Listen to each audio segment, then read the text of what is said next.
Hi everybody, welcome back to our channel and to the Dating Disaster Storytime series. This is the second part of the fourth story, My Student Tried to Seduce Me. So if you missed part number 1, you can click on the card right up here. You can go to the comments below, catch up, and then meet us back here. Now that I've given you a couple of seconds to skedaddle and get caught up on things, let's get started with part 2. Julian and I had just finished our first date together. It's about end of June, beginning of July, around this time, and all I can think of, even though I like this man, is that in 60 days, I am expected to stand up in front of him and the class and in front of God and be the best example I can be as a teacher to my adult students. I don't know if you've ever played that game that you can find on PCs where it's called Landmines, I think, and you click just on the screen and then it shows you how many moves you are away from a bomb. That's how I felt.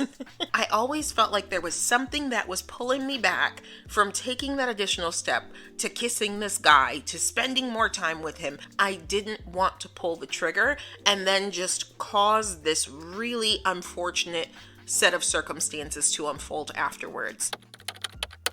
Over the next 2 to 3 weeks, Juliana and I are regularly seeing and texting each other. We're regularly hanging out. For me, from the get-go, being in an enclosed space with this man was absolutely not an option. That's not to say he didn't try.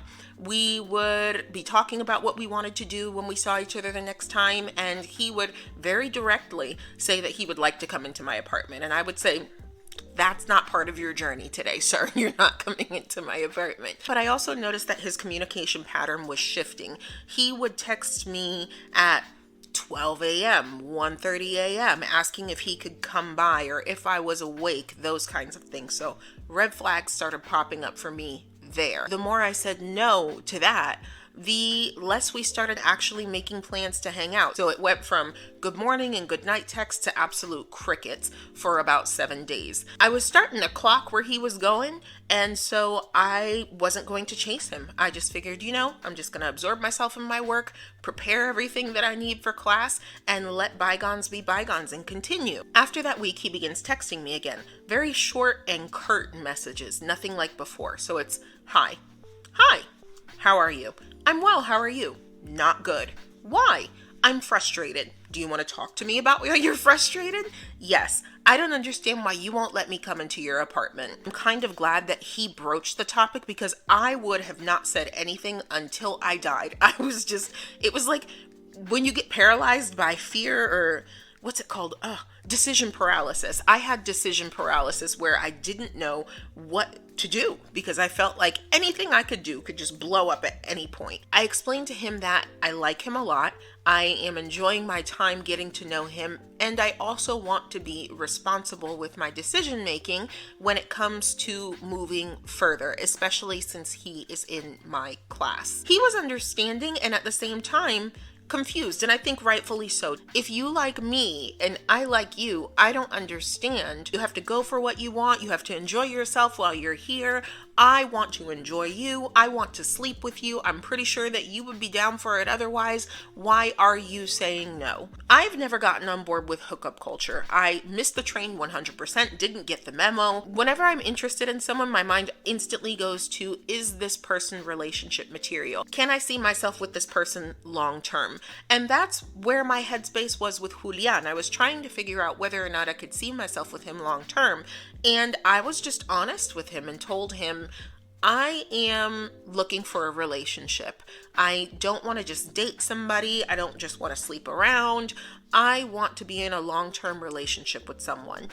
He was very much against that. I don't agree with you, but I respect you. Thank you for having this discussion with me. And that was that. It could have been so messy and so dramatic, but it literally was just that.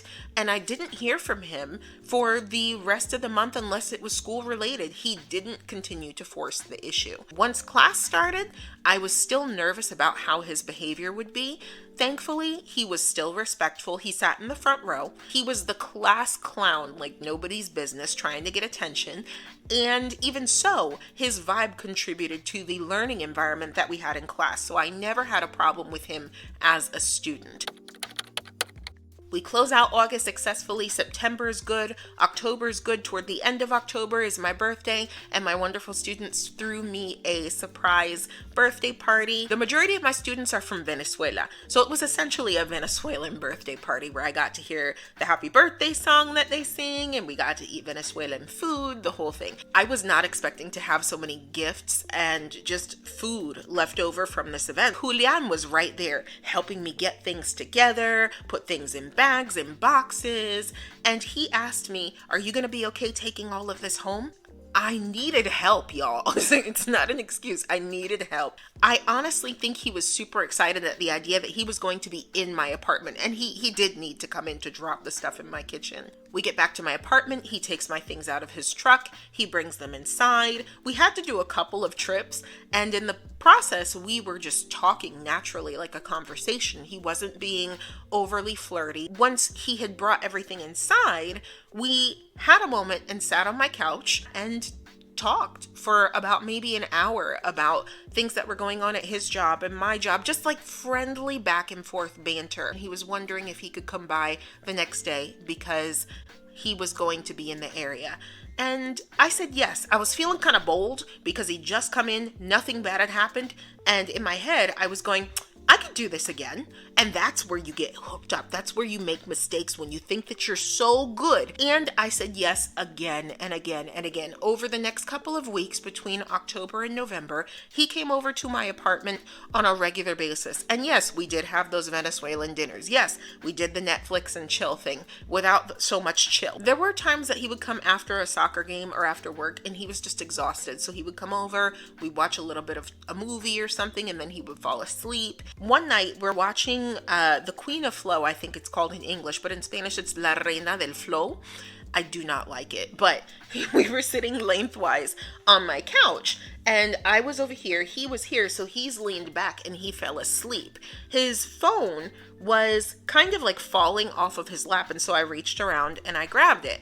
I guess the phone sensed my movement, I don't know, but the screen came on. All I saw was woman's name after woman's name after woman's name. There's some moments in your life where your intuition clearly speaks to you, or the Holy Spirit clearly speaks to you, and it's just like, this ain't it, or you don't want to do this, you don't want to go any further, or you found out enough, you need to just leave things alone. And looking at that phone for me was that moment. Everything that I felt in terms of attraction toward Julian, just kind of like a switch, just went off. I nudge him awake and say, hey, it's getting kind of late. You might want to go home and rest. He stands up, gives me a hug, and he walks out of the door. From Thanksgiving through December, he did not come back to class. I start having this really strong impression that I need to leave this man alone. I even started having dreams with him in them. I would walk into my living space and find him along with another woman and her children. He was romantically involved with somebody else, and that somebody else had children. In January, he came back to class, swore up and down that he wasn't going to disappear anymore, but he was always not, like, the lights are on, but he was just elsewhere. He was either on his phone or not actively participating in class. He was quick to leave, late to get there. The night that I had touched his phone and the screen illuminated, I had seen a message to him from Instagram, and it had his Instagram username. A random night in January, I take his Instagram username, I put it into Google, I find his page immediately, I click on it, and there is photo after photo of him with this woman, and this woman has a child. I couldn't go but so far back, I guess because I don't have an account, but at least since the time that we met until December, they are actively dating. It's very obvious. He's at her family's events and things, that they are just like, they are an item. Something I didn't include earlier in the story was that I have a couple of girlfriends that are Venezuelan, and they're from the same state or the same place in Venezuela that this guy was from. So when they found out that he was from Maracaibo. Maracucho is what they call them. They were like, oh, ojo con los maracuchos. You need to be careful. They like to hang around with a lot of women at once, or they like to have lots of different girlfriends on the side. I do not believe that all men from Maracaibo are this way, but in hearing everything that my girlfriends were telling me about the stereotypical player that they were used to coming from Maracaibo, I was just putting the pieces together. I was not the only one. I was not special. I was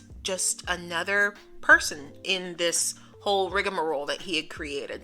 I was not angry. I wasn't offended. I felt really relieved that I hadn't gone further than what we had, and that I had just stuck by my convictions that I needed to move slowly, because otherwise this could have turned into a whole scandal in a way that would have been unpleasant for me, for him, for the program, the whole thing. This was around 2019, 2020. As y'all know, 2020 comes, the pandemic hits. We had to change the way that we did our classes to remotely. Julian just fell off the face of the earth as far as the class was concerned.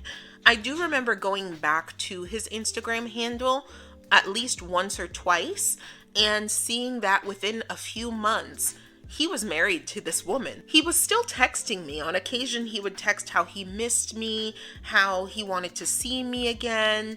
I never answered any of these texts, so eventually they just fell off. I don't know what he's doing or where he is. I just know I'm very thankful that I did not force a situation that could have turned into something way bigger and way more scandalous than it actually was. So let's get into the moral of today's story. Trust your gut, especially in romantic situations. I think intuition has a part to play in it because we all want to maintain our own safety.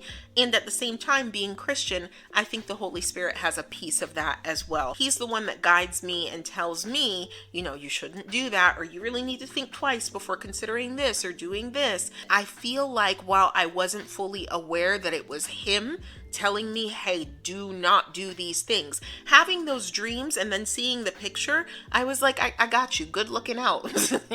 Don't let people pressure you into moving at a pace that feels uncomfortable for you. If it feels too fast for you, that's what it is. It's too fast for you. If you're feeling uncomfortable, that needs to be respected. Would you have done anything different in this scenario? I know probably a lot of you are going to say, yeah, not date my student, but don't go there, okay? I'm being honest about what happened, and that's the way that cookie crumbled for me. So let me know what your thoughts are in the comments below. If you've missed any of the other previous dating disaster story times, they'll be right up here for you to find. As we always say on our channel, with God, all things are possible. And I will see you next Wednesday. Take care.